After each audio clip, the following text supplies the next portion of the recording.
Ok, muy bien. Entonces, con el tema de hoy, vamos a acabar esta revisión muy por encimita de este tema que es tan apasionante y que además es tan polémico. Ahorita entraremos, hoy acabaremos la clase justo con este tema. Hablaremos de un poco cómo se vio desde algunas de estas perspectivas a Hernán Cortés.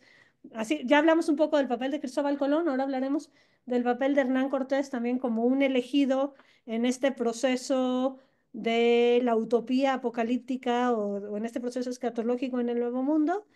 Luego, Fray Francisco de los Ángeles, los 12 primeros franciscanos, o sea, la importancia de que sean 12. Y luego tocaremos cuatro personajes, se pueden tocar muchos más, pero bueno, estos quizás son los cuatro, perdón, los tres más relevantes, que son Fray Martín de Valencia, Motolinía y Jerónimo Mendieta, y acabaremos con una revisión de la discusión académica en torno al milenarismo y al joaquinismo en la evangelización de la Nueva España. Entonces, empezamos, a ver, déjenme, así sí estoy. Eh,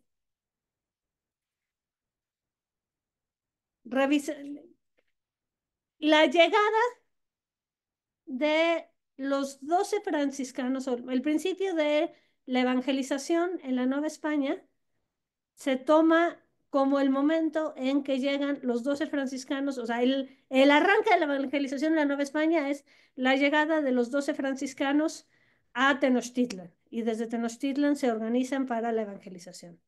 No son los primeros franciscanos que llegan. Antes de ellos ya habían llegado los tres primeros franciscanos en la Nueva España, que fueron los flamencos, que tenemos déjenme buscar los nombres en flamenco que por aquí lo anoté, a Jan Deckers, que conocemos como Juan de Tecto.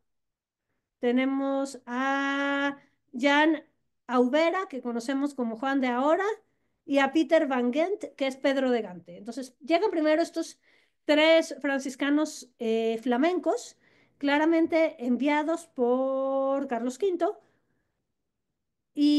o más bien por la gente cercana a Carlos V. Y estos franciscanos no están metidos o no vienen de este mundo de las reformas de observantes en Castilla y Aragón, sino más bien vienen de el Gante renacentista, de un mundo en el que en el que en el que escribe Erasmo, en el que se empieza a manifestar la influencia de Lutero, y de ahí vienen estos tres primeros franciscanos, pero no son ellos formalmente quienes vienen a iniciar la evangelización, sino son los 12. Pero bueno, antes de entrar a este tema de los 12, quisiera detenerme un poco en de qué manera los cronistas de la época, particularmente Motolinía y sobre todo Jerónimo Mendieta, veían al personaje de Cortés.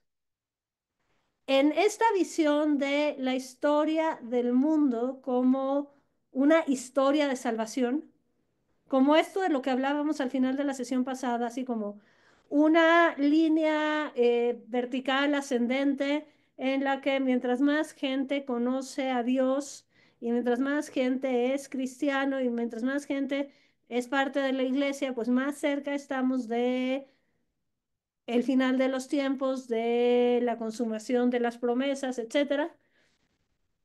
Entonces, en esta lógica, Hernán Cortés desempeña un papel fundamental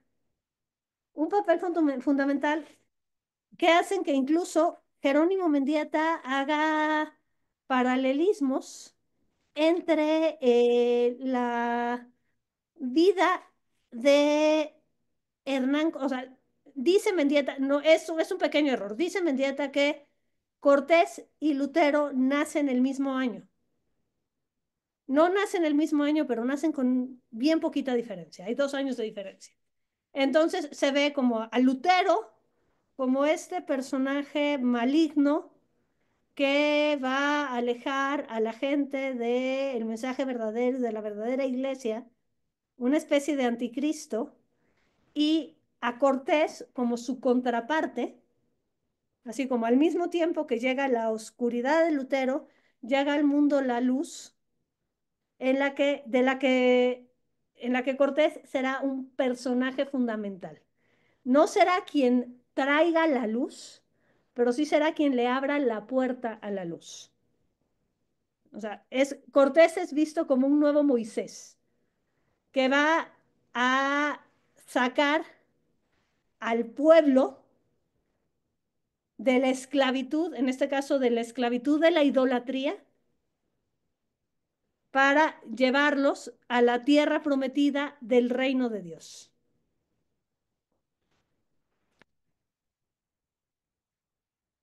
Es importante que Moisés es visto no como un nuevo Mesías, pero sí es visto como por Jerónimo Mendieta y por otros cronistas de la época como un nuevo Moisés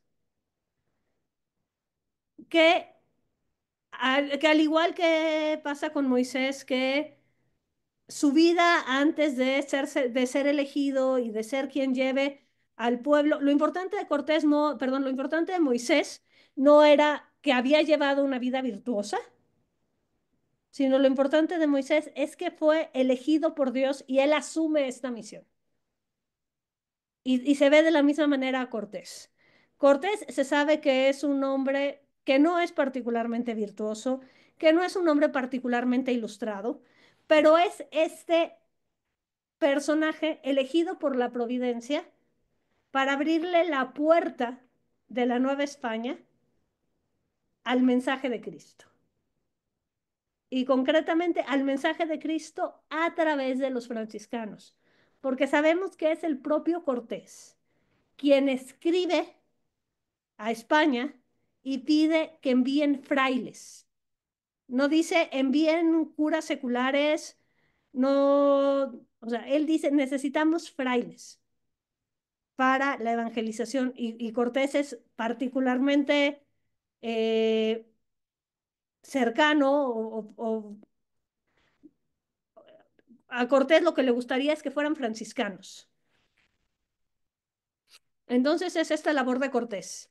Y la escena que está representada en esta pintura, en que evidentemente es un montaje que el propio Cortés piensa muy bien, pero llegan los 12 franciscanos a Tenochtitlan y sale Cortés a recibirlos y se arrodilla y les besa las manos. Entonces, esto que los naturales no entienden, si cómo el gobernante sale y se pone de rodillas frente a estos que vienen en harapos. Es claramente una,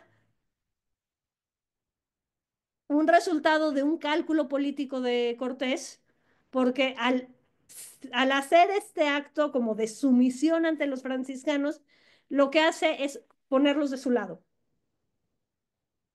y ponerlos y que además ante el pueblo estén de su lado. Pero desde la perspectiva de los cronistas, este acto, y sobre todo les digo, de Jerónimo Mendieta, este acto marca como el final del papel que tenía que desempeñar Cortés en esta historia providencial de evangelización. O sea, tenía que abrir el camino, invitar a los frailes, abrirles la puerta y decir, aquí está este nuevo mundo para que sean ustedes quienes los lleven al camino de la fe.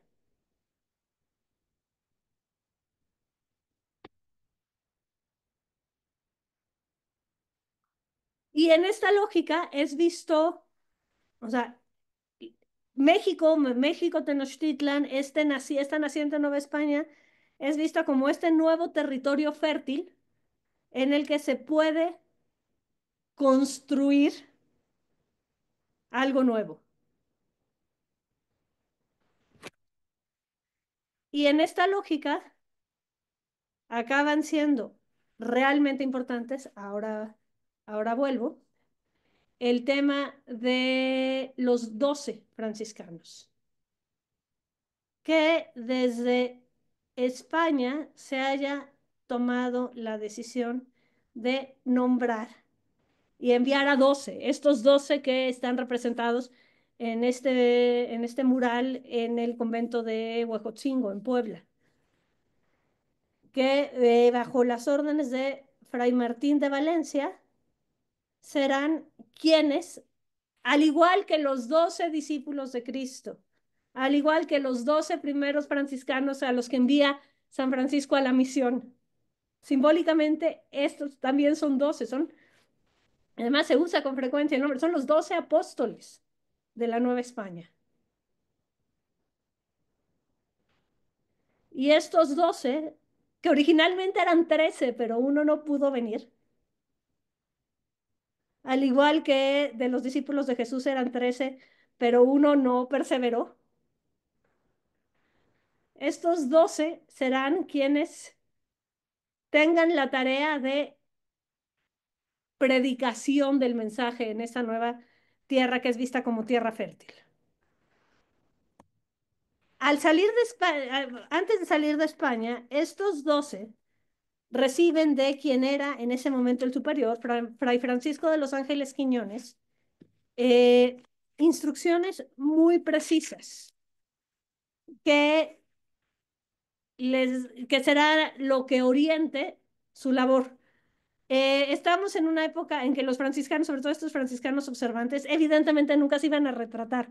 Entonces ustedes disculpen el retrato hecho con Prismacolor por un niño de secundaria, pero no hay muchas alternativas para imaginarnos.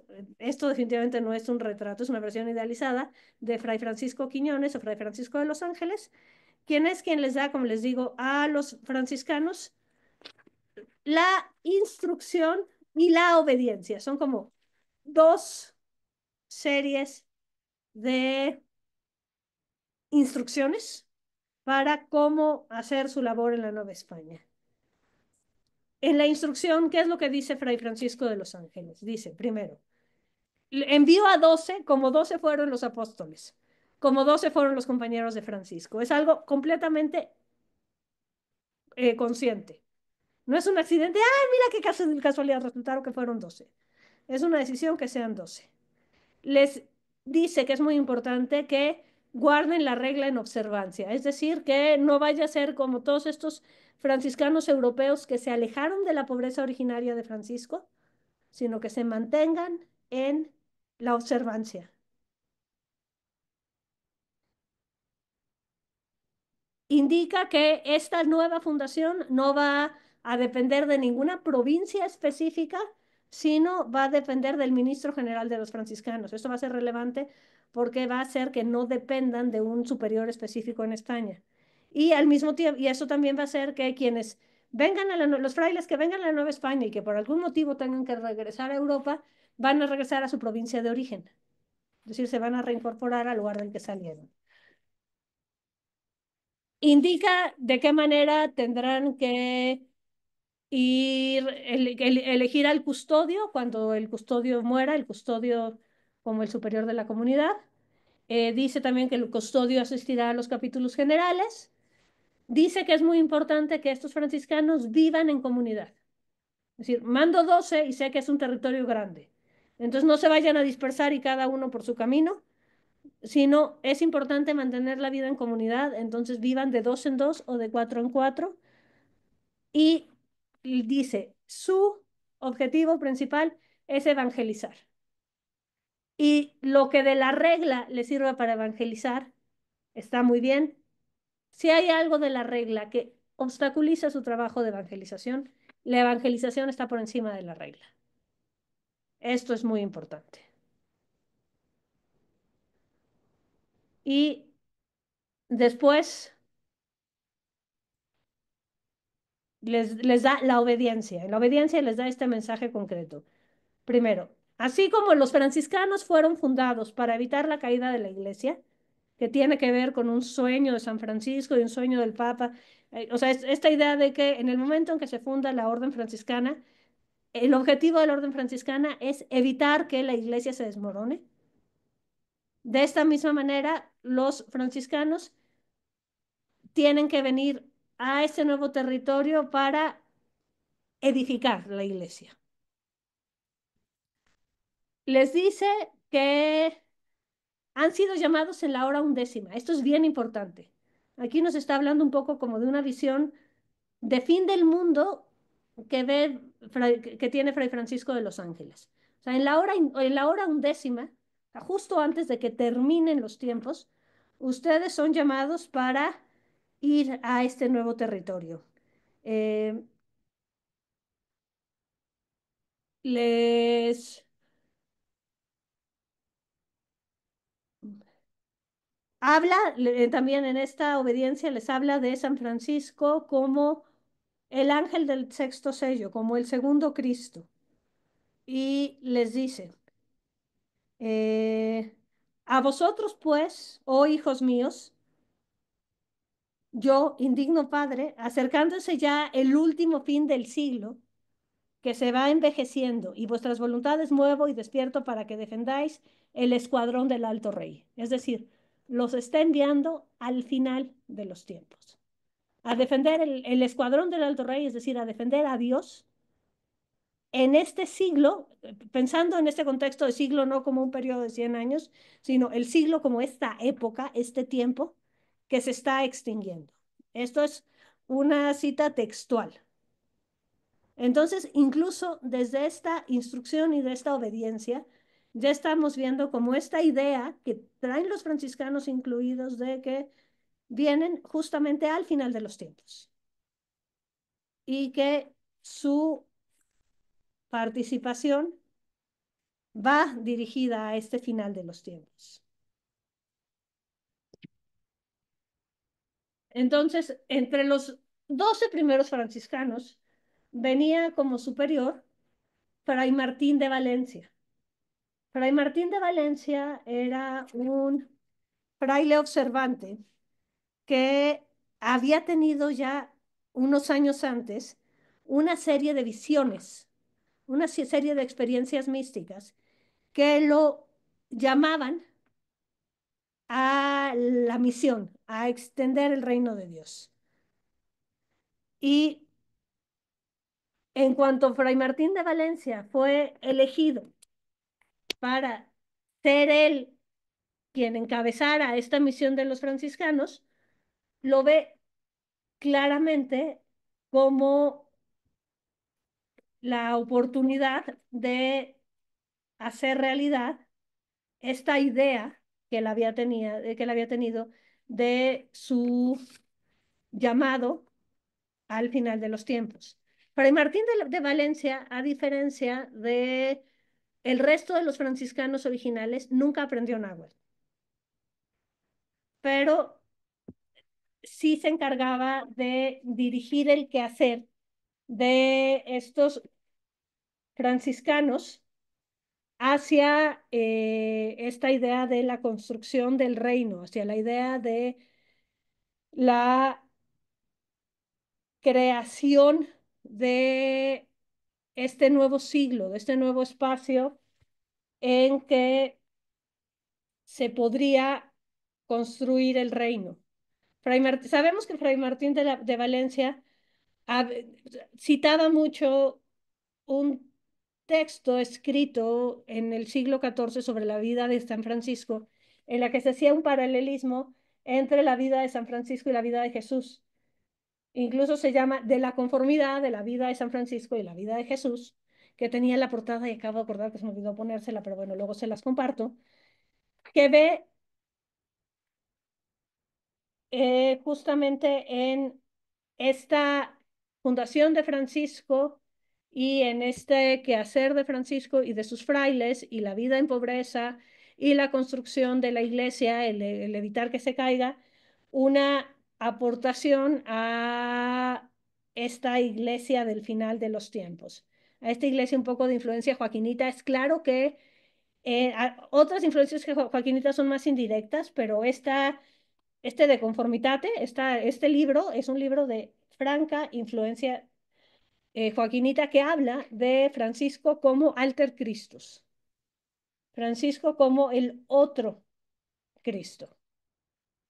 Y también se habla de que Fray Martín de Valencia fue bastante influenciado por los escritos de el franciscano aragonés del que hablábamos la clase pasada, que de Francisca Ximénez, que hablaba del libro de los ángeles y del final de los tiempos.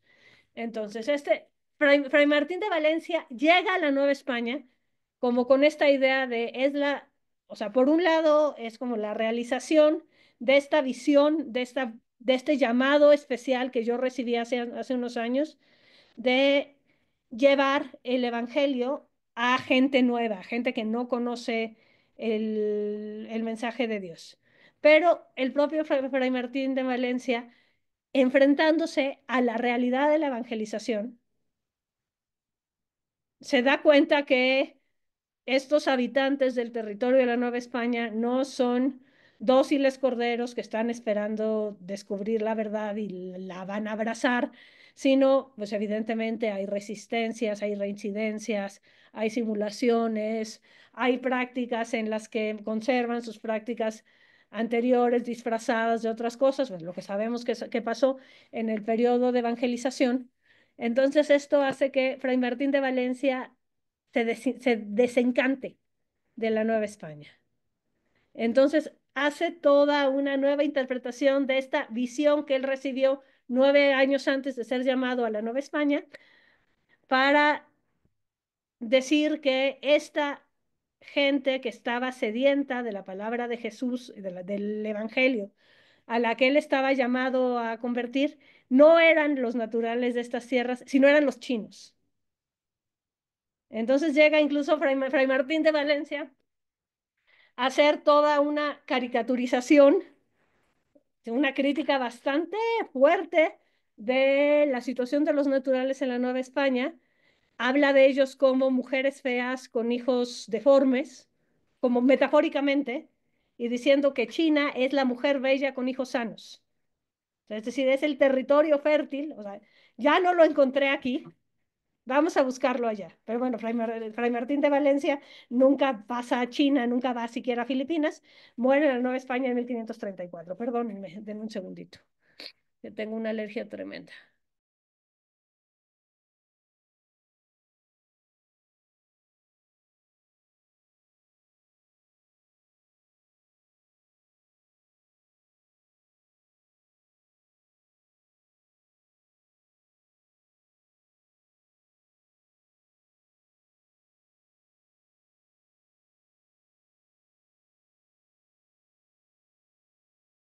Perdón, entonces, seguimos.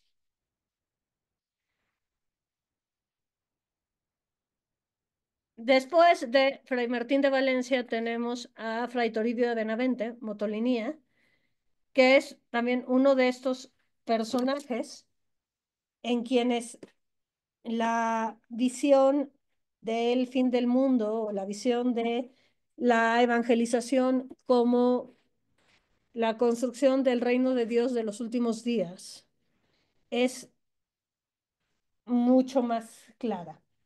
El tema en Motolinía se ve desde que llega a la Nueva España y oye que los habitantes de Tlaxcala, refiriéndose a él y al resto de los frailes, dice que se ven muy pobres, entonces usa la palabra Motolinía y él lo adopta como su nombre, o sea, dice, decide ser llamado el pobre. Y desde su misión en los distintos espacios por los que pasa, va constantemente en esta búsqueda de la conversión desde, perdón, una perspectiva de una construcción de un nuevo reino. Eh, Hace paralelismos entre lo que, lo que pasa en la Nueva España antes de la llegada de los franciscanos o a la llegada de los franciscanos y lo que pasan los judíos en la salida de Egipto. sea, empieza a hacer todos estos ejercicios. Por ejemplo, habla de que así como los egipcios, por no obedecer a Dios y dejar que los israelitas salieran, tuvieron que sufrir las plagas. Dice Motolinía, así los habitantes de este nuevo mundo han sufrido unas plagas incluso peores que las de los egipcios. Y enumera las plagas. A ver, no iré una por una, pero ¿qué plagas ve Motolinía en lo que están sufriendo los habitantes del Nuevo Mundo? Por un lado, las plagas literales, las enfermedades, la viruela, el sarampión. Por otro lado, ve la conquista como una plaga. Sí, como esta idea de el fin de tu mundo y el inicio de un mundo nuevo es visto también como una plaga. El hambre,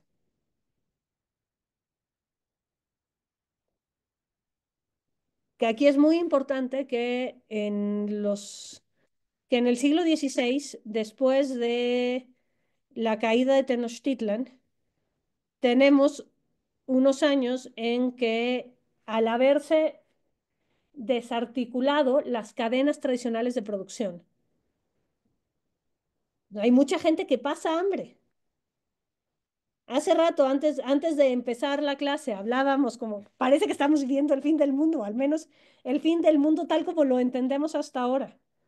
Esperemos que sea un fin del mundo menor, porque si nos pasa como las lecturas que veíamos Lupita y Joaquín en la mañana, de ya no hay comida, ya no hay, se rompen las cadenas habituales de producción.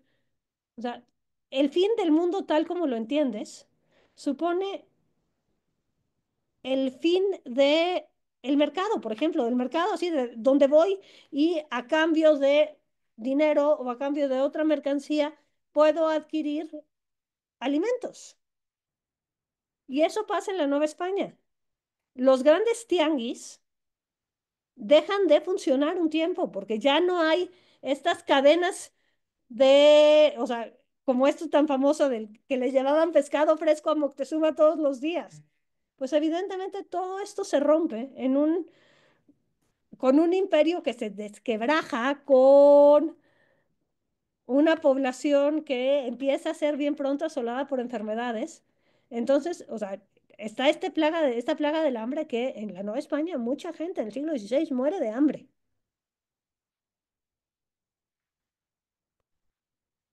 Está la plaga de los tributos.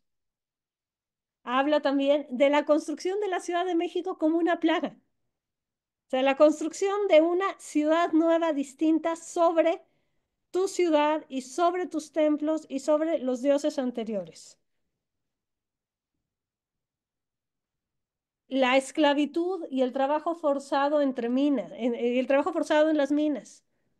El descubrimiento mismo de las minas de oro es una plaga. Porque ¿qué le va a pasar a la población con el descubrimiento de las minas de oro?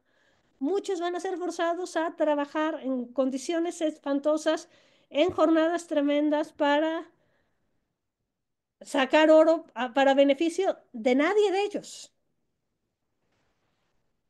E incluso los pleitos que va a haber entre los propios españoles son vistos por Motolinía como una plaga, sin perder de vista que esta idea de la plaga es como un castigo que hace Dios a los infieles para llevarlos al camino de la fidelidad.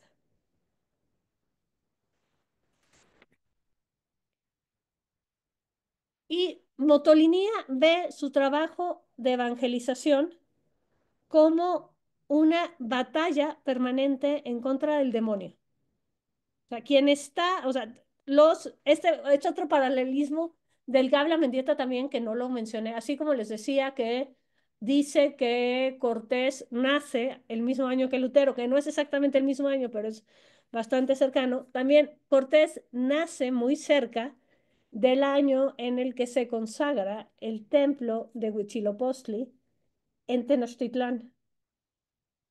Y hablan los cronistas que la consagración del templo de Huitzilopochtli en Tenochtitlan a finales del siglo XV lleva el sacrificio de miles de personas.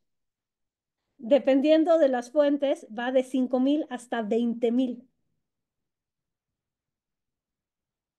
Entonces, esta cantidad de sangre derramada ante ídolos falsos se ve como una, al mismo tiempo que es un acto del demonio, desde la perspectiva de los franciscanos,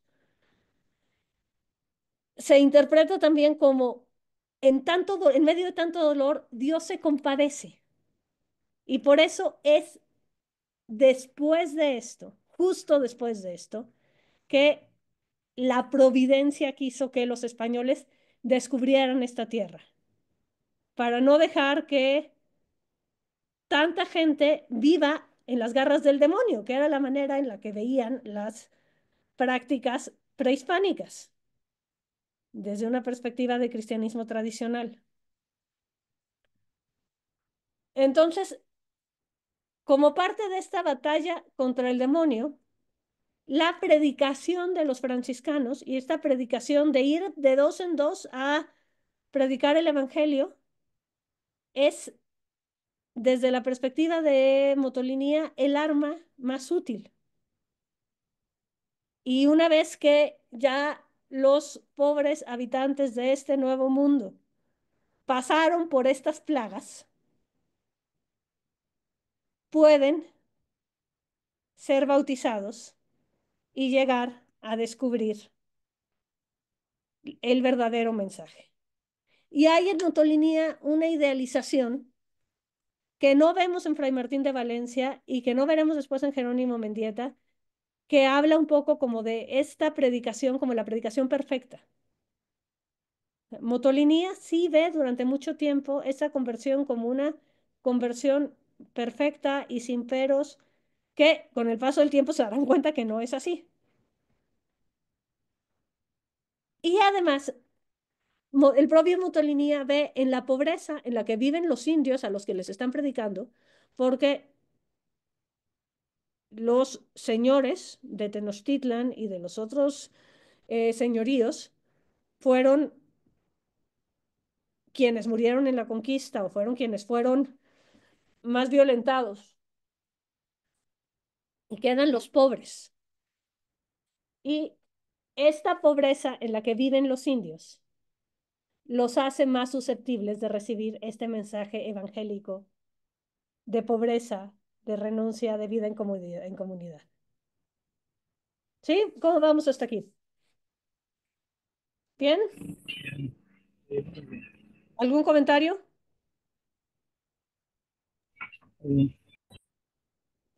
Alberto, ¿quieres decir algo? Es que se prende y se apaga tu micrófono.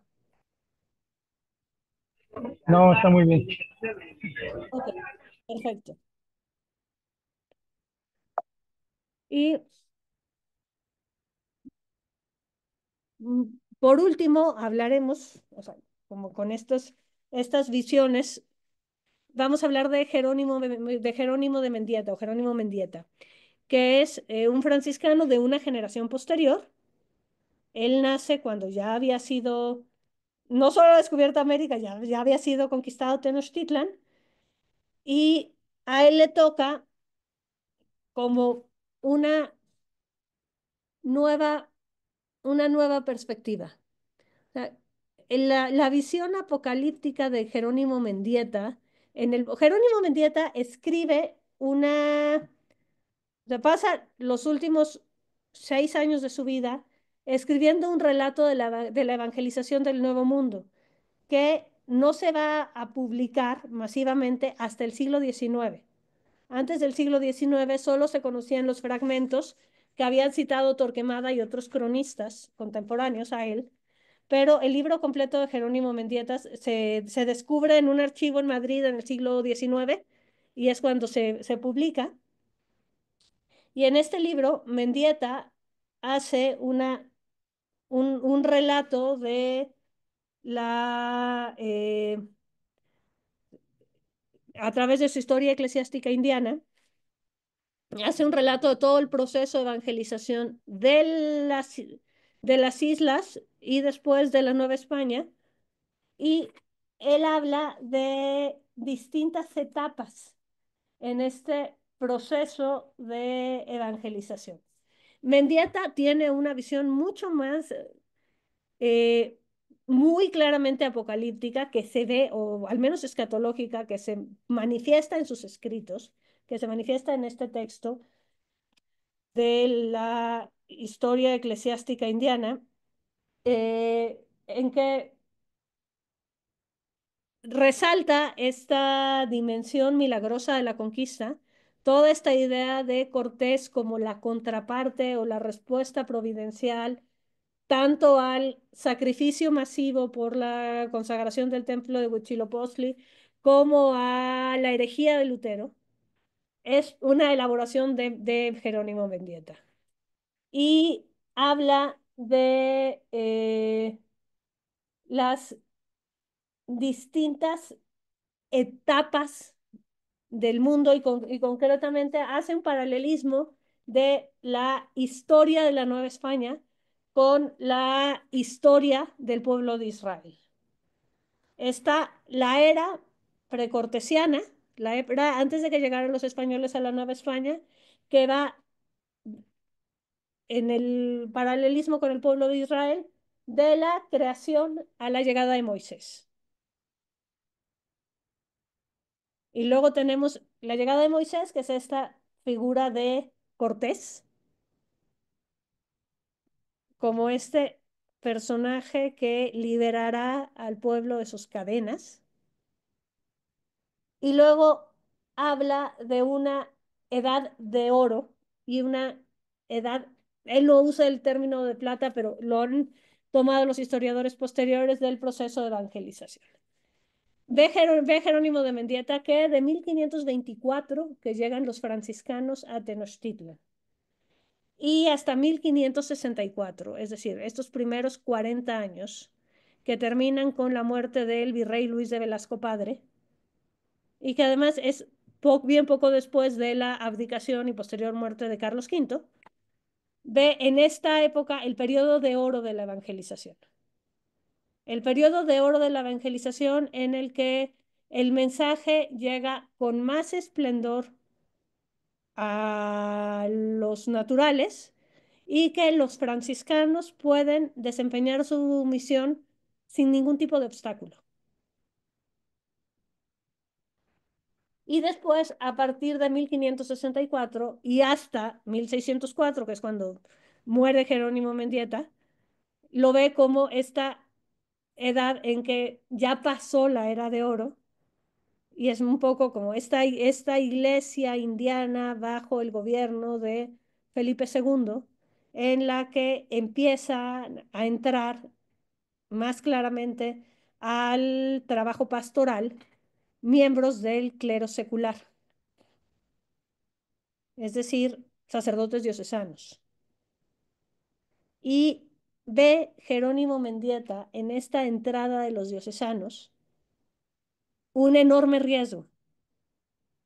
¿Por qué? Porque considera que le van a dar mal ejemplo a los naturales. Los franciscanos que viven en esta pobreza evangélica, que viven en comunidad, que son al fin y al cabo órdenes mendicantes, como los dominicos, como los agustinos, que ya están en la Nueva España, eh, viven cerca de la gente y viven en pobreza y conviven en la pobreza con la gente.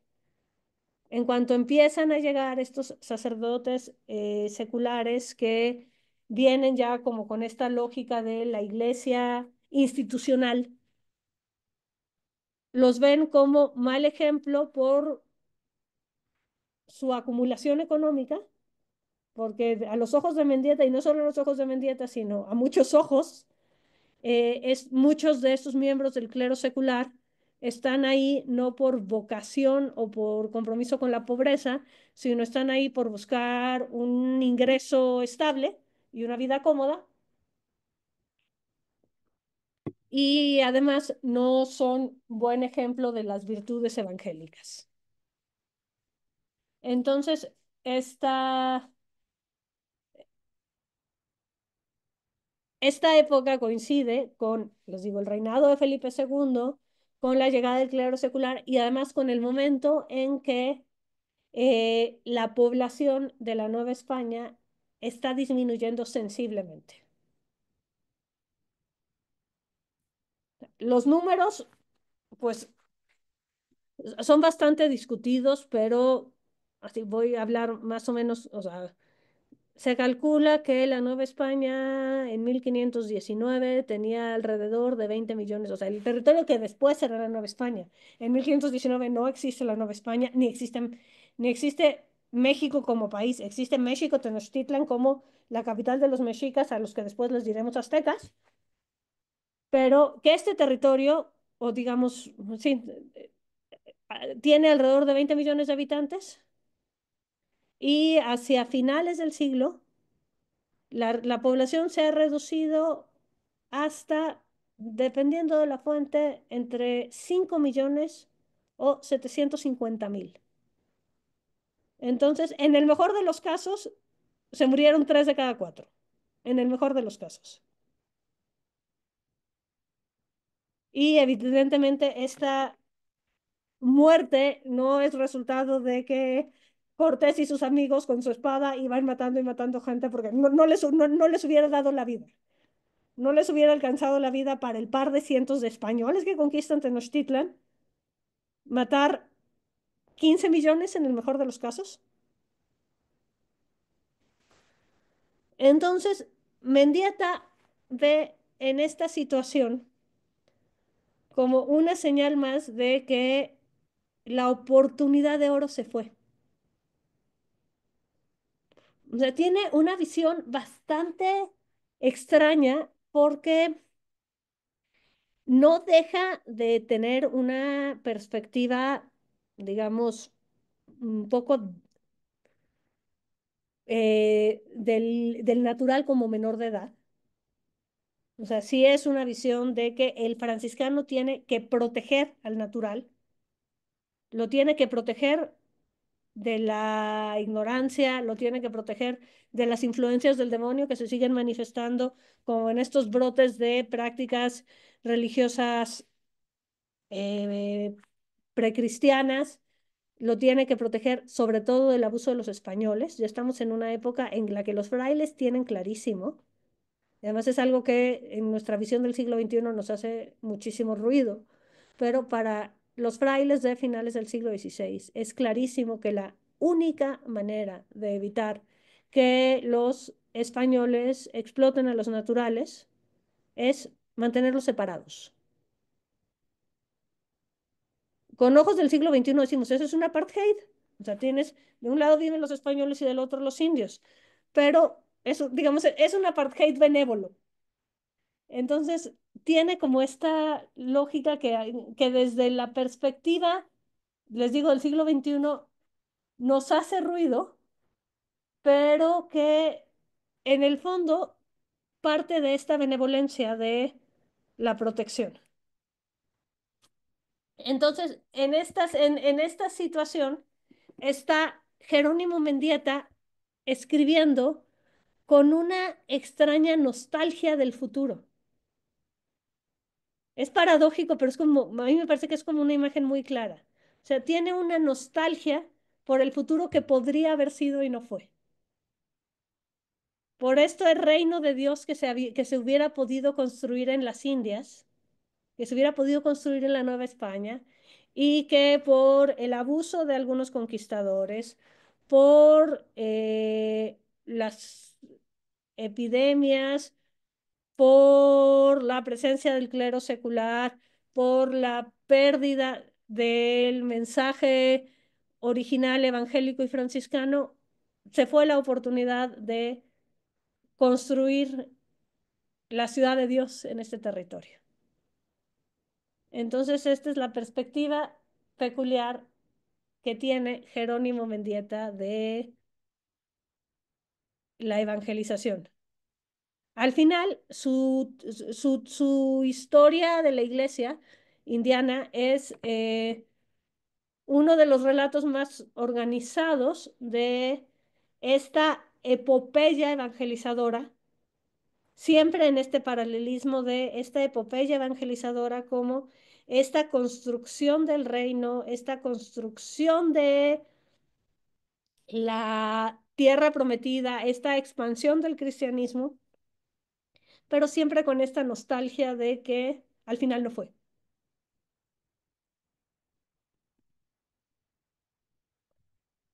Y de cierta manera, este es el proceso que atraviesan también la mayor parte de los frailes que van viniendo a la Nueva España, porque el proceso de evangelización no lo hicieron estos 12 solitos, sino hay una llegada de más frailes que empiezan este proceso de evangelización, de lo que ellos ven como civilización, de construcción de conventos, de defensa de los indios, siempre visto, siempre con vistas este, a este momento de la consumación de las promesas.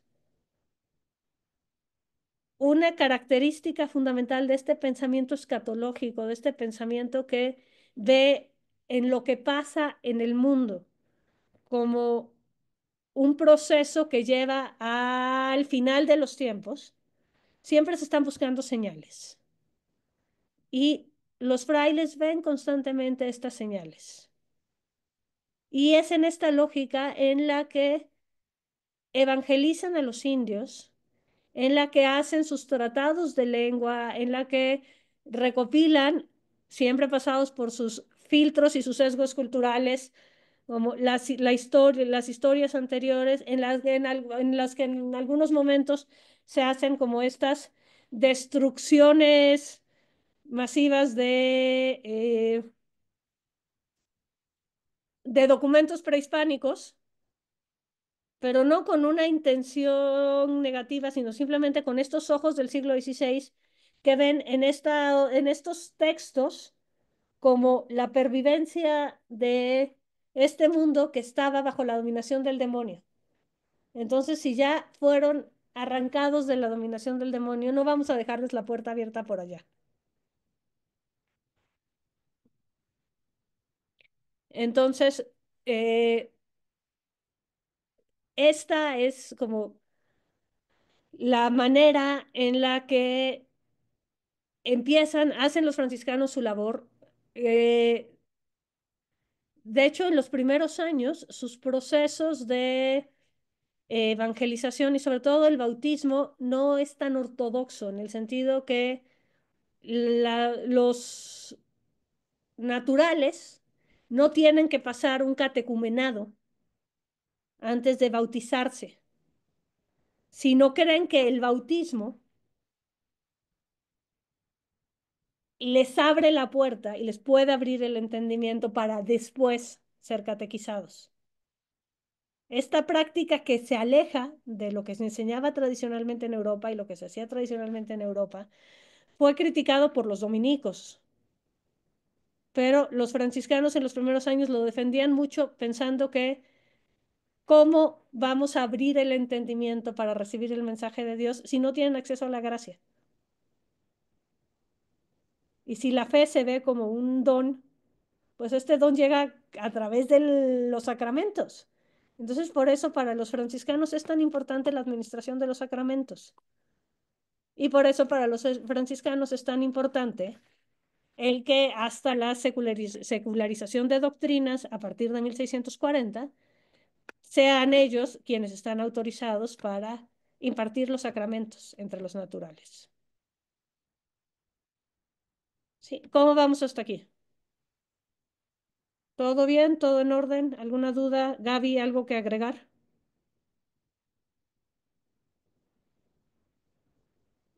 Nada más que el tema de la capacidad de los indígenas para ser evangelizados era un tema vital, tanto para las órdenes como para la corona española, porque era el fundamento del proyecto colonizador, la evangelización. Los franciscanos de hecho, hacían bautizos masivos y a las otras órdenes, especialmente a los dominicos, no les hacía mucha gracia, porque decían que no estaban preparados. Había una discusión interna.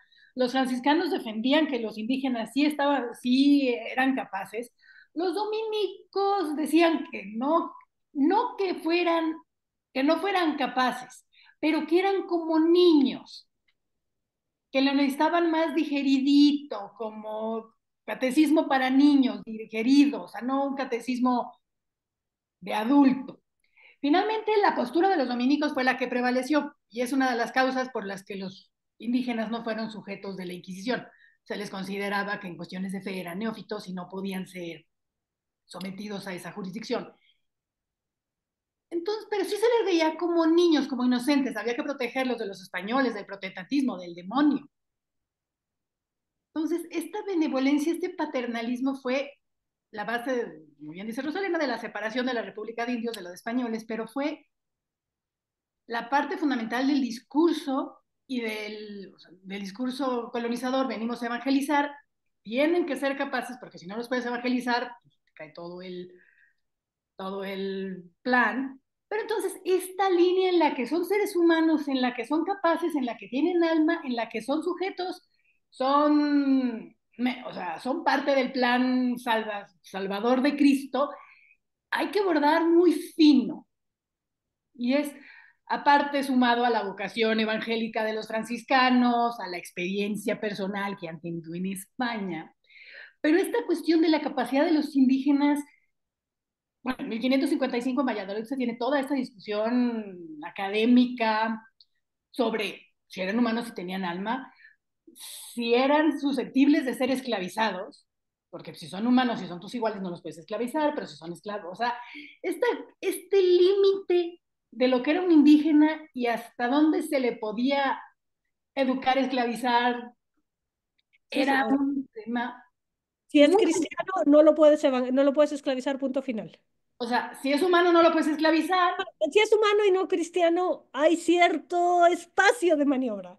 Pero Entonces, fueron discusiones que se tuvieron a lo largo de todo el siglo XVI, que no eran discusiones bizantinas, que tenían repercusiones legales, económicas, sociales, a lo largo de todo lo que sería el imperio español, porque bueno, esto aplicaba en la Nueva España, en el Perú, y o sea, aplicó en Filipinas y aplicó hasta la Patagonia.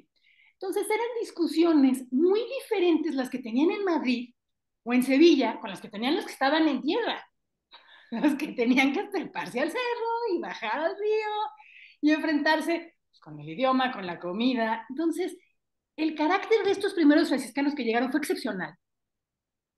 O sea, porque mandaron a la crema de la crema. O sea, mandaron al top. A diferencia de los regulares que llegaron después, clero regular, sacerdotes diocesanos, que no estaban tan capacitados y no tenían esa vocación. Y bueno, no importaba el espectro, Cortés, Mendoza, Montúfar, Zumárraga, todos están de acuerdo que el clero secular, por lo menos en el siglo XVI, era una catástrofe. No conocían el idioma, no les interesaba, lo que querían era un salario o un puesto. Entonces, se dan todas estas discusiones, pues, todas estas cuestiones que se contraponen al mismo tiempo, en el mismo momento que estás inventando un país, construyendo reglas, construyendo casas, aprendiendo idiomas, reconstruyendo todo lo que se destruyó. O sea, en el siglo XVI, en la Nueva España pasó todo. Guerra, destrucción, plagas, muerte, vida, reinvenciones, reyes. O sea, fue todo. O sea, pasó cualquier cantidad de cosas. Y ya, era lo único que quería agregar. entonces, en esta lógica, a través de esta visión escatológica de la historia, es clarísimo que los franciscanos, y no solo los franciscanos, también los dominicos y incluso en España la élite ve en el acto del descubrimiento, la conquista y la evangelización una señal de la providencia. Es un acto milagroso. en el que la providencia puso en el camino de este naciente reino español, que sabemos que en el siglo XVI todavía no es España propiamente España, si están si siguen los reinos, o sea, sí ya están Castilla, Aragón y Navarra unidos, pero están unidos como en unión personal, o sea, no en unión institucional.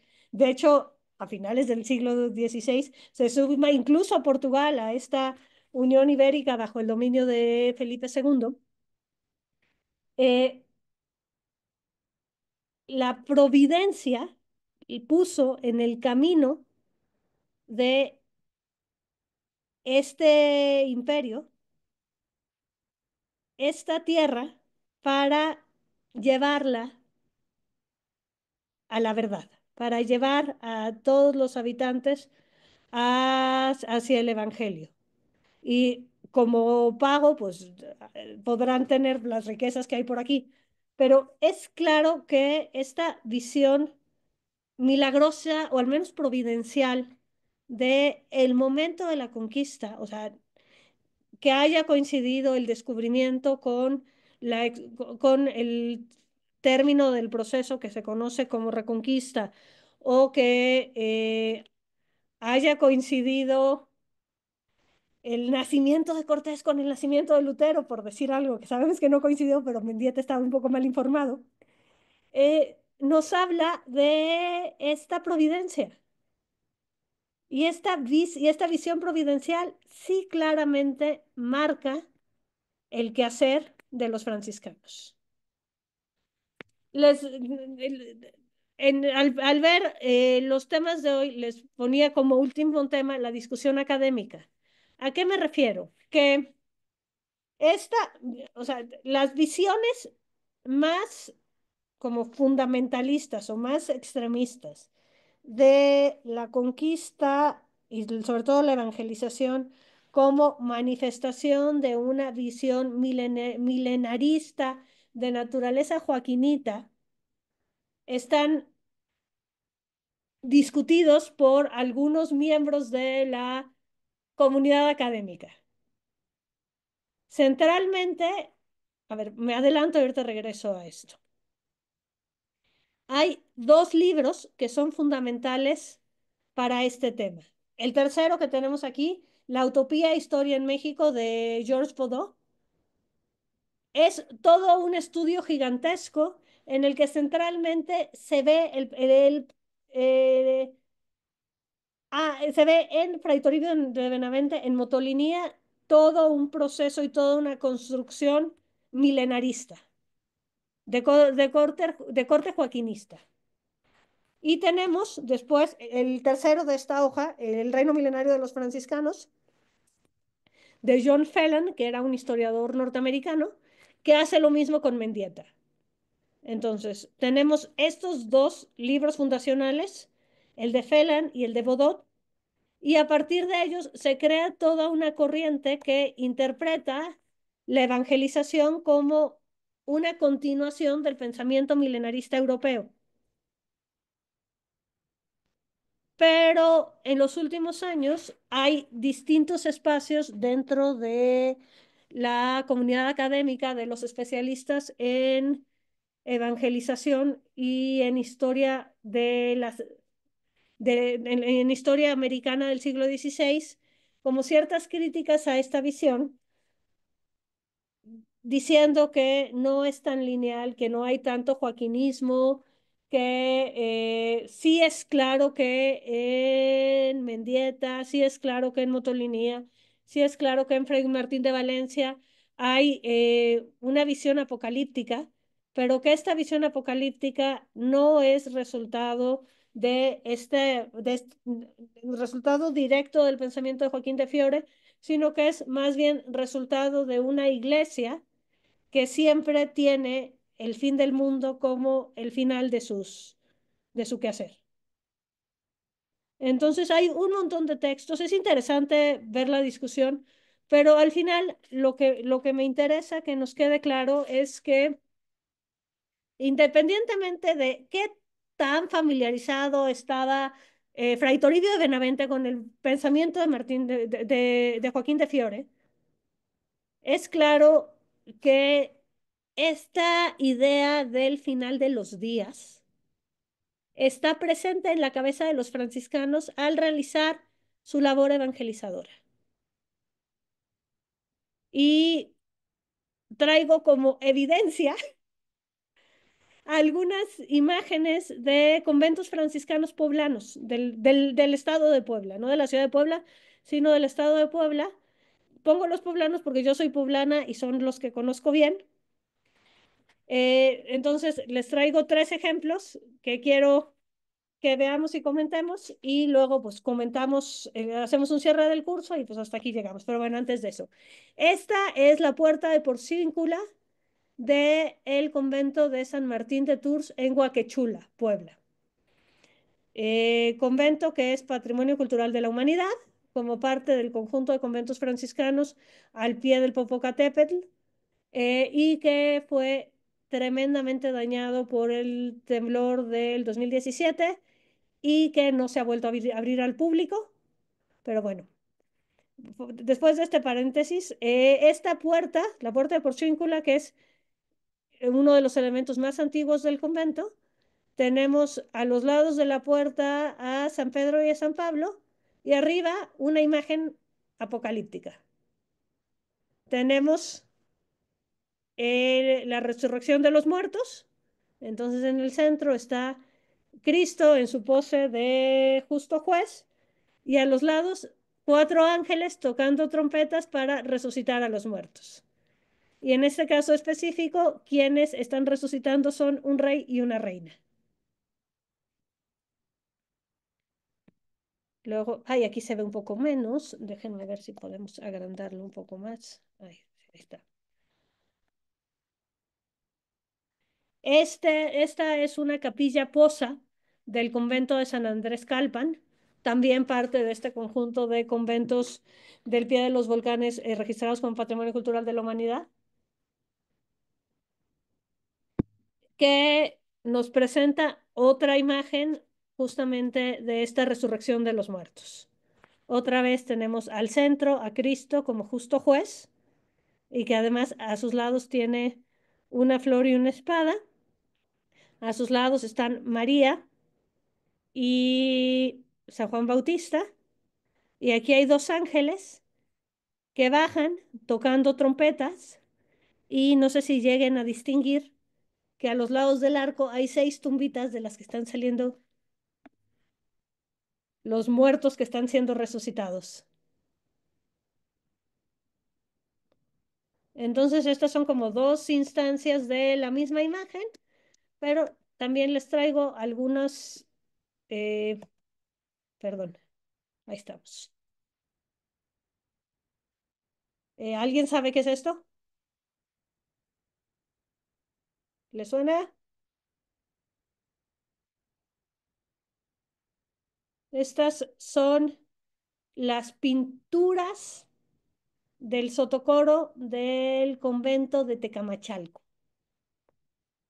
En Tecamachalco, Puebla, está un convento franciscano, también del siglo XVI, en el que a mediados del siglo XX, en una restauración, en el sotocoro quitaron varias capas y varios siglos de pintura y abajo encontraron esta maravilla. Es un conjunto de dibujos hechos en papel amate y pegados en el techo. Esto no es pintura mural, es pintura hecha en papel amate y pegada en el techo, en la que un tlacuilo indígena, es decir, un pintor indígena, que al bautizarse los franciscanos le pusieron el nombre del teólogo flamenco Juan Garzón. Y Juan Garzón, pero no Juan Garzón el teólogo, sino Juan Garzón el tlacuilo de Tecamachalco, representa en este sotocoro 28, son 28 medallones en el que están representados los evangelistas, escenas del Antiguo Testamento y escenas del Apocalipsis.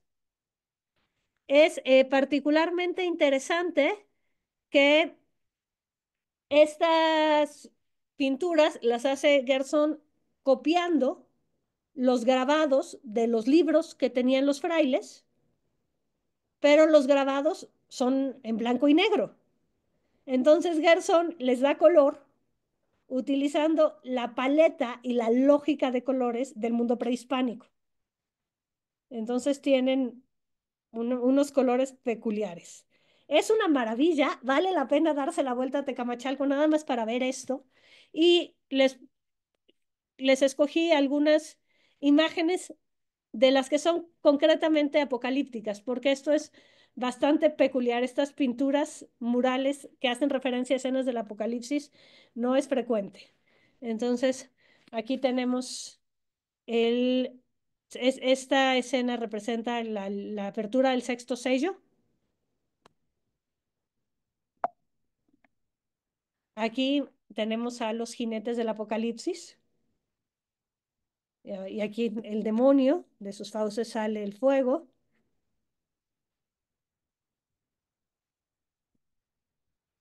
Tenemos a la mujer vestida de sol y el monstruo de 7 cabezas.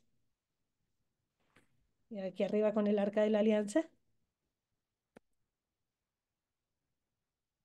Aquí es la manifestación del Cordero, también haciendo referencia a una escena del Apocalipsis. La Nueva Jerusalén. Y pues, hay otras escenas apocalípticas, les puse solo algunas. Pero ¿por qué les pongo esto? Porque me parece que esta presencia del apocalipsis en la decoración de los conventos. Y no hay que perder de vista que en los conventos franciscanos del siglo XVI, como pasaba en las catedrales góticas, la decoración no es mera decoración. Siempre tiene esta función instruccional. Entonces, me parece interesante que haya presencia de escenas relativas al fin del mundo o a distintos pasajes del Apocalipsis en varios de estos conventos franciscanos. Insisto, les puse los ejemplos de los franciscanos de Puebla, pero podríamos irnos a otros conventos franciscanos o a otros conventos en los que también hay algo de esta imaginería escatológica. Pero bueno, les comparto una breve bibliografía por si quieren profundizar en el tema. Son algunos libros y artículos.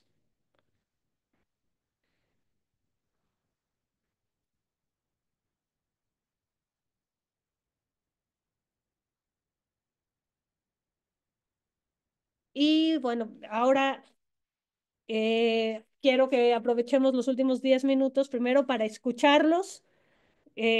Cómo, o sea, después de estas 3 sesiones, si hay algo que hayan aprendido, hay algo que vean con ojos distintos, algo que hayan reafirmado, alguna duda con la que se queden, pues este es un momento como para ponerlo sobre la mesa y comentarlo. Los escucho. Y Gaby, si quieres agregar algo, por supuesto que adelante.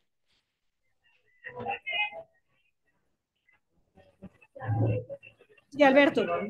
Sí, bueno, mi pregunta sería en cuanto a la parte previa a la llegada de los 12, aquellos otros 3 franciscanos flamencos, ¿qué posición tenían ellos? Claro, no se sabe mucho más y su actividad es corta, ¿no? Pero ¿hay algo en relación a qué diferencia o semejanza hay con el grupo de 12 que llega un par de años después? Ese por un lado. Y en otro, pues este desencanto que mencionabas al respecto de la época de Mendieta, pues sí, era ya muy compartido. Yo recuerdo, por ejemplo, un pasaje del propio Sagún en su historia de las cosas de la Nueva España, donde al final de un capítulo, y siempre se me ha hecho muy gracioso, ¿no? Muy significativo el que, eh, pues con mucho desencanto, él ya dice que, bueno, pues estoy haciendo palabras más o menos, pues estoy haciendo esta historia porque al fin como ya se están muriendo, incluso aquí en Tlatelolco, y ya no va a quedar pronto ninguno de ellos, pues que no se pierda del todo, ¿no? Sus historias y ¿no? y su forma de ser. Eh, pero ha tenido poco fruto la evangelización, el mensaje cristiano, eh, y más valdría que le pusiéramos el empeño a ir hacia China, donde dice que hay gente de mucha policía, ¿no? Y de mucha cultura, ¿no? Entonces lo ve con esperanza, ¿no? A la lejana China, de que mejor pues le echamos ganas allá, dejamos esto aquí que además ya se están muriendo y pronto van a desaparecer, y, y sí, mejor le echamos ganas a China y no, la última línea pone ahí algo como, porque en esta nueva España y el Perón, digamos, se queda en suspenso, ¿no? Pero eso es todavía más, más desgarrador, se puede decir, ¿no? Porque ya no dice qué, pero ese suspenso que pone, pues es el desencanto de cualquiera que habla con mucha desesperanza, ¿no? Pues, allá está mejor porque aquí, en esta nueva España y el Perón, pues, ya cada quien que le agregue lo que quiera, ¿no? Entonces yo recuerdo mucho ese pasaje del propio Sahagún, incluso, ¿no? No se menciona mucho, pero yo desde que lo vi, me quedó muy grabado esa posición que él mismo ya tenía en esta segunda o tercera generación de evangelizadores, ¿no? Puede ser. Sí, sí, es increíble la velocidad en la que la oportunidad se convirtió como en el paraíso perdido. Sí, así más o menos. Toda esta ilusión inicial se convierte en, se nos fue. No son tan dóciles, no se convierten tan fácil, se están muriendo, no es la tierra prometida tiene que estar en otro lado. Y sí, sí, o sea, al final, o sea, sí es claro, sí sabemos que la evangelización no se hace en una generación. Esta primera generación son bautizados masivamente, los medio evangelizan, pero los franciscanos en este momento apenas están aprendiendo sus lenguas.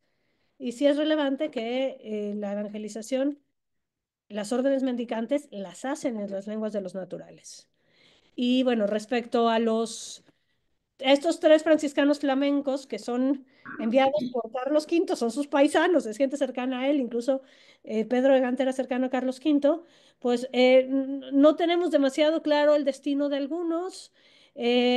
Al parecer dicen que ahora murió muy pronto, que Tecto se fue con Cortés a la expedición, a la catastrófica expedición en las Cibueras, y cualquiera que haya ido a la catastrófica expedición en las Cibueras pierde las ganas de vivir.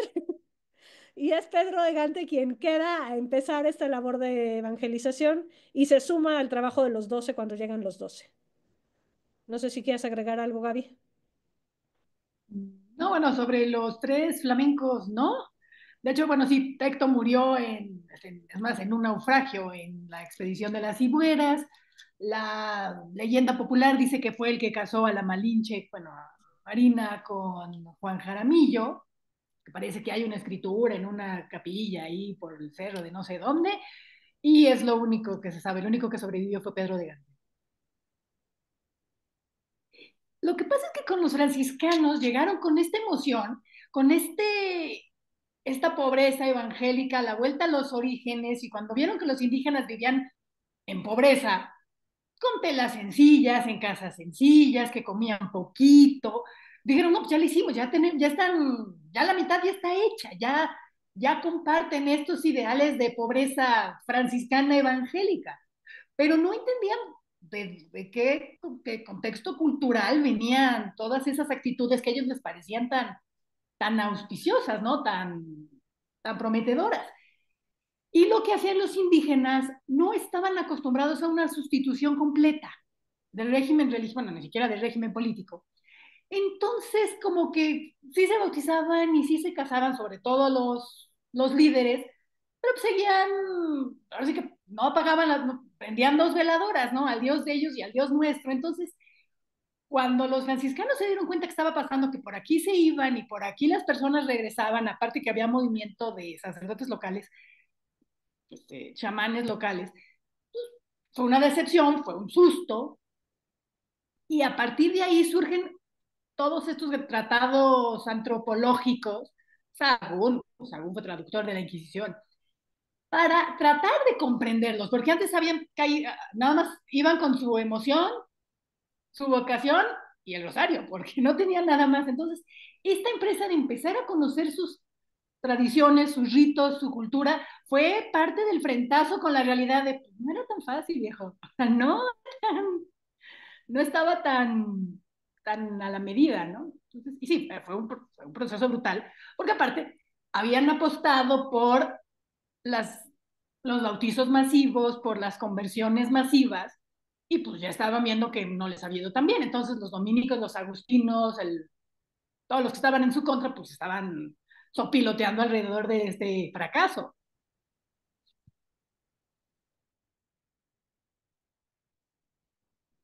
¿Alguien más?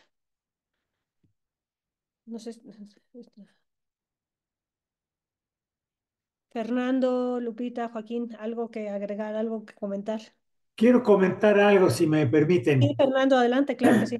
Mira, me llama la atención porque se citó varias veces, aunque algunas marginalmente, en que había una pugna entre el clero secular y el clero regular. Y yo te pregunto, ¿cómo se dio eso en el tiempo y cómo ha afectado hasta la fecha la cuestión esta pues de la difusión de la palabra de Dios? A ver, esta tensión entre el clero regular y el clero secular, haciendo la aclaración porque quizás no quede claro. Cuando hablamos de clero regular, es el clero que tiene una regla, es decir, que pertenece a alguna orden religiosa.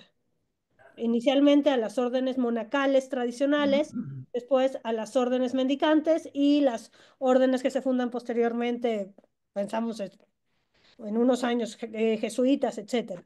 Y tenemos el otro grupo que es el clero secular, secular que se refiere al siglo, el siglo como el mundo, y son estos, lo que se conoce el día de hoy en la Iglesia Católica como los sacerdotes diocesanos.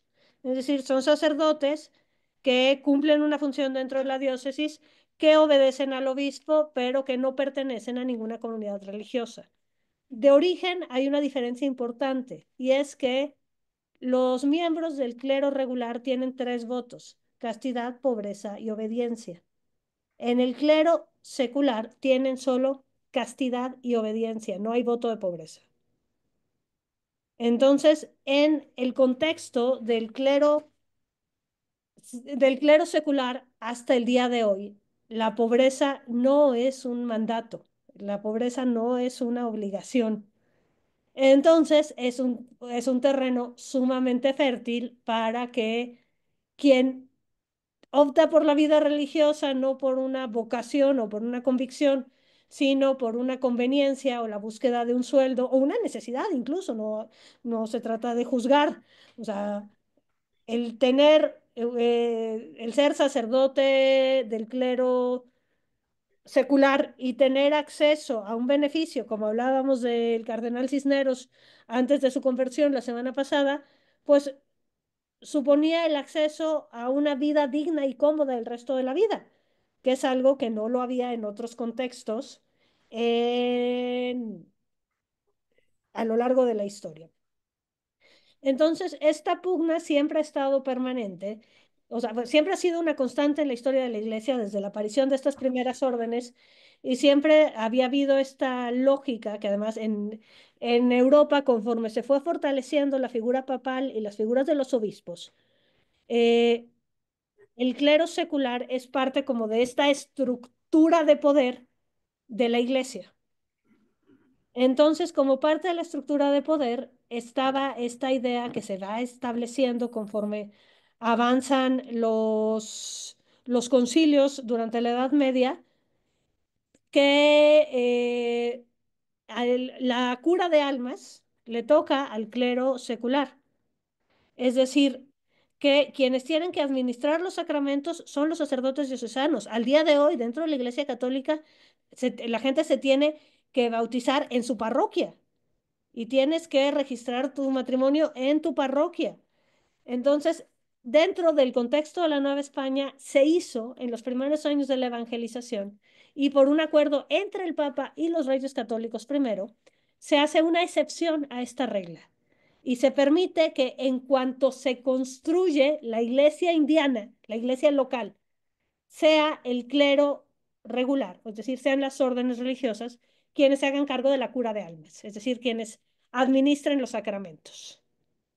¿Y qué pasa? Que desde la perspectiva meramente de poder y de información, administrar los sacramentos te permite tener toda la información respecto a la población local. Sabes quién nace, cuándo, quién se casa, quién se muere, en dónde lo entierran. Entonces, es un espacio en el que, en el que los frailes en la evangelización tenían acceso a información privilegiada, que era, digamos, que veían con bastante envidia los sacerdotes diocesanos. Entonces, una vez que ya hay una estructura de la iglesia secular en la Nueva España, a partir de 1640, con la llegada de Palafox, empieza el proceso de secularización de doctrinas. Palafox viene a la Nueva España con la encomienda específica del conde duque de Olivares y del rey de España de secularizar las doctrinas, porque también el clero secular, en la lógica del imperio español, tiene cierta unión con el rey. O sea, el rey de España participa en, en el nombramiento de los obispos. El clero regular no responde al rey, responde a su superior y al papa. Entonces, hay aquí todo, se subvierte la lógica y a partir de 1640 las órdenes religiosas tienen que dejar las doctrinas, es decir, tienen que dejar su papel como administradores de sacramentos y evangelizadores para volver a los conventos y desde los conventos dedicarse más bien a labores de educación. Y hay muchísima resistencia de parte del clero, pero bueno, esa es otra historia. El pleito de Palafox con los jesuitas tiene que ver con este tema, pero al final, o sea, es el que los sacerdotes, el que el clero secular, perdón, el que el clero regular, es decir, el que los frailes hayan tenido encomendada la administración de sacramentos es excepcional en la historia. Pero siempre y lo mencioné en algún momento, los miembros de las órdenes religiosas, hasta el día de hoy, ven a los sacerdotes diocesanos con desconfianza. ¿Por qué? Porque consideran que están menos preparados, que es menor el rigor, que al no tener voto de pobreza no son buen ejemplo. Entonces, esta pugna sigue dentro de la Iglesia Católica hasta el día de hoy. Y Gaby, a ver, ¿quieres agregar algo? Sí, Palafox fue una culminación de un proceso que venía desde mucho antes, de hecho desde Montúfar. La excepcionalidad a los frailes en la Nueva España, a los franciscanos en específico, pero después se amplió, fue por una bula papal, el X no sé qué, pero se conoció como la omnímoda, porque les daba básicamente la autoridad para hacer cualquier cosa que fuera necesaria administrarse todos los sacramentos menos la ordenación en una población que estuviera a más de 2 días de distancia del obispo. Es decir, cuando llegaron todo el mundo, todos lados. E incluso desde Montúfar, que a pesar de que era dominico, él ya llegó como parte de esta estructura de la iglesia indiana a meter orden a los demás religiosos, y los franciscanos no se dejaron, y cualquier cosita que los iba a revisar y le sacaban la unimo y le decían, no te metes con nosotros. Así como se dice que los burócratas conquistaron a los conquistadores, pues también la jerarquía eclesiástica conquistó a los primeros evangelizadores.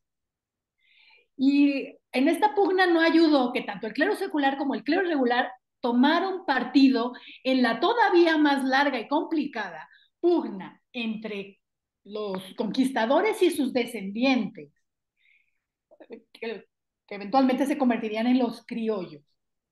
Y los burócratas y funcionarios que venían de España, los peninsulares.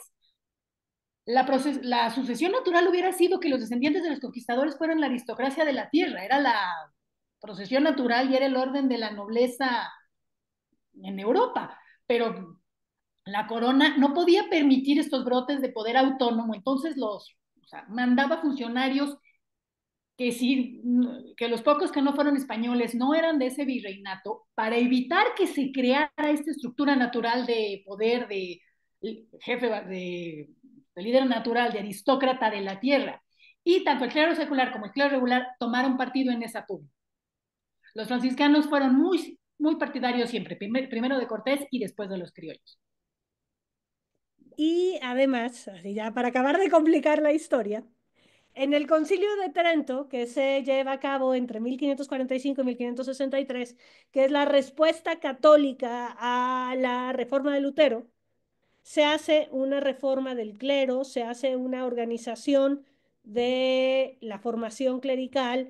Entonces, o sea, se supone que a partir de Trento, el nivel educativo del clero regular, perdón, del clero secular, tiene que subir, porque ya está perfectamente indicado qué tienen que aprender y en qué orden y cómo.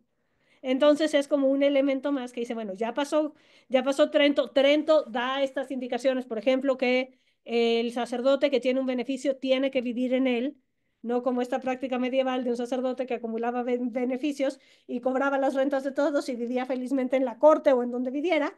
Entonces, la idea es que a partir de Trento, que se reforma la estructura del clero secular, el clero secular está en mejores condiciones para asumir estas funciones, aunque del papel a la realidad hay un abismo.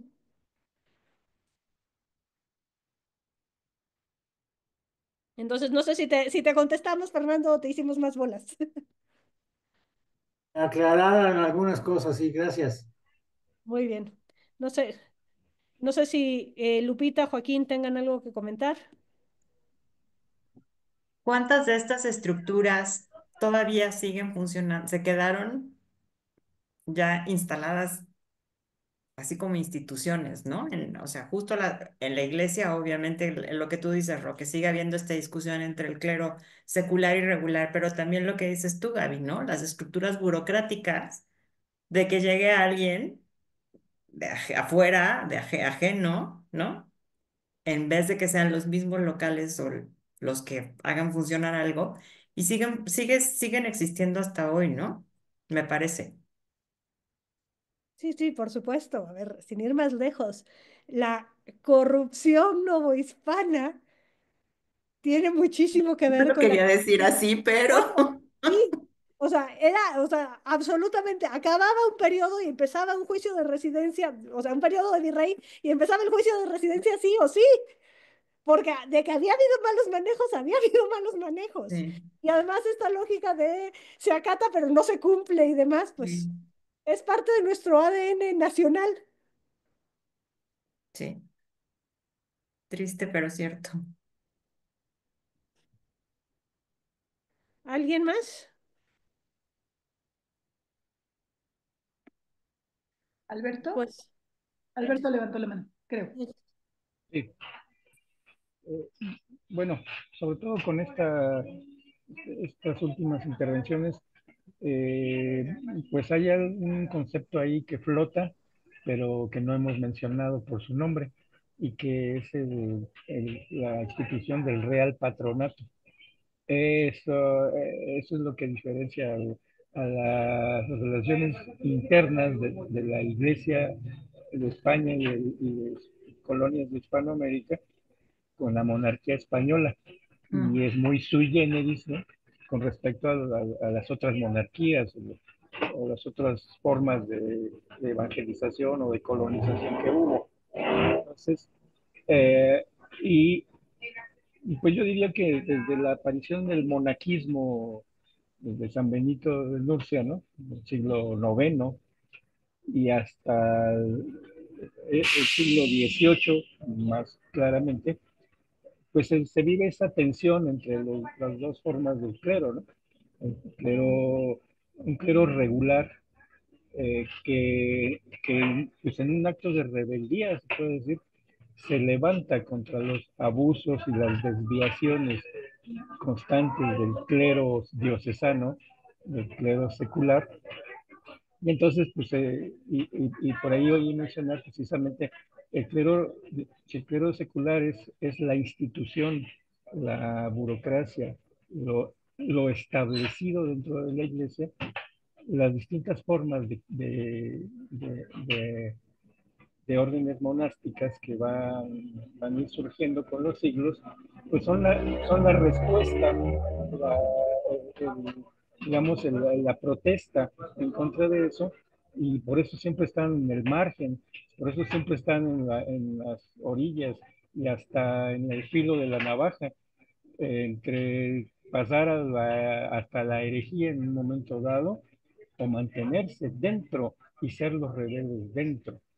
Como resumen de esto, pues yo recuerdo por ahí una frase de una cancioncita muy para la guerrilla salvadoreña, incluida por la teología de la liberación de moda en los 70s y 80s, donde se dice, a propósito de la vida y obra del obispo de El Salvador, ¿no? De Romero, que precisamente ninguna sinagoga bien montada puede entender a Cristo.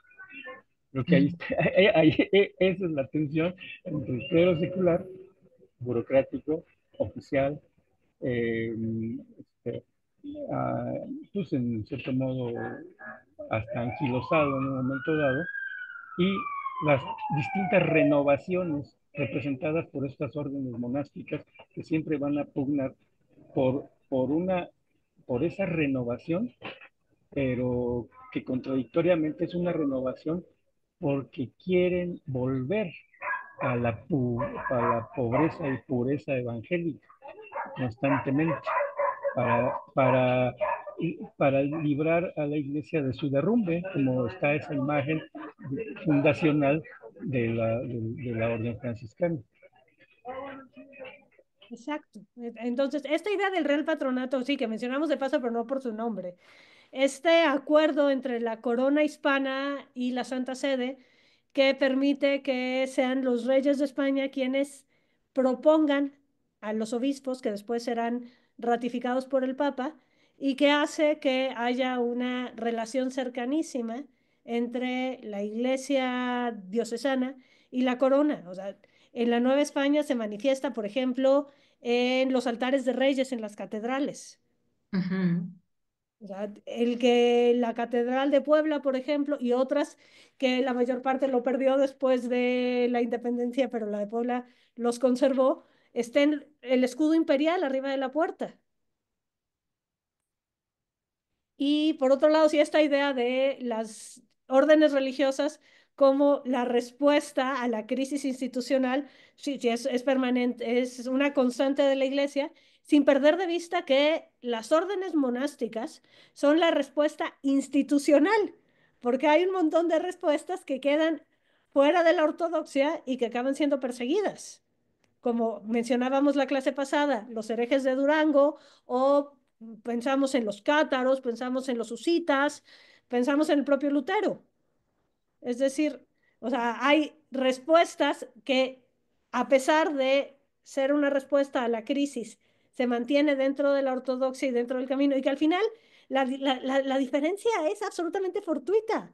O sea, los seguidores de San Francisco estuvieron a nada de ser declarados herejes, pero se salvaron. ¿Por qué? Porque llegó un papa que les tenía un poco más de simpatía. Pero sí, es una constante de la iglesia y es una tensión al final de cualquier institución humana.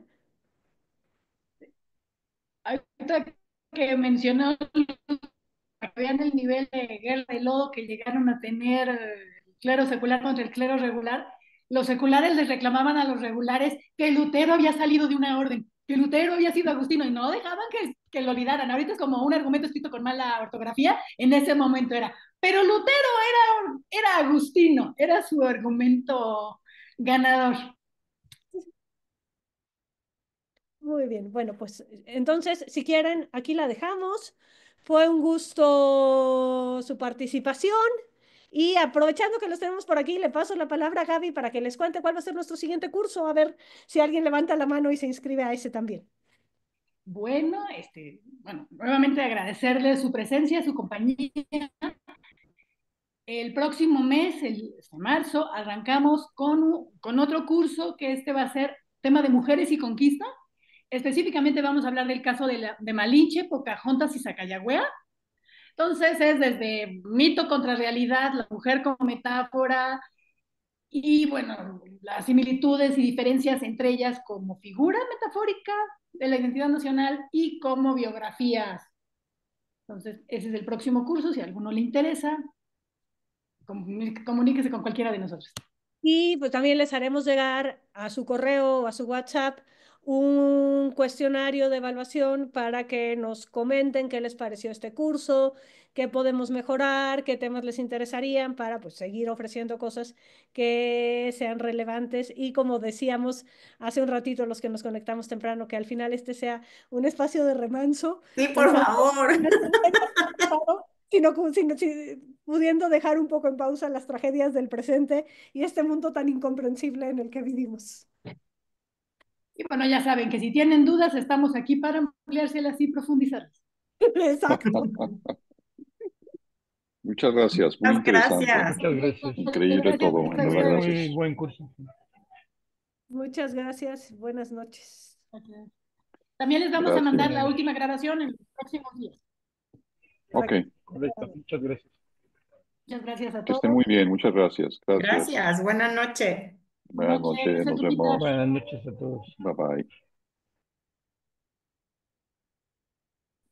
Ro, mañana tomo la clase en línea. Ok, de acuerdo. Me ¿Quieres? conecto. Te lo mando. No, pues está en la descripción del grupo, ¿no? Exacto. Sí, Ok, me conecto. sale. Buen Sale. viaje. Gracias. Bye, bye, Gaby. Adiós, Lupita, que te vaya bien. Yo sí quiero el otro curso, va a ser los miércoles, ¿no? Sí, Sí, es los miércoles, empezando el 5, el primer miércoles. Ok, yo la- va. Órale, Les me da mucho escribo. gusto. Sale. Bye, gracias. Gracias. Nos estamos viendo. Claro que sí, gracias. Abajo a la derecha. ¿Qué pasa abajo a la derecha? Para que te salgas. ¿No es lo que estás buscando? No, ¿No es lo que mira, estás mejor que buscando? arriba. Ok. Abajo Muy a la bien. derecha. No Cierro entiendo. la sesión. Dice Ah, libre, abandonar. ok. Órale, Buenas pues.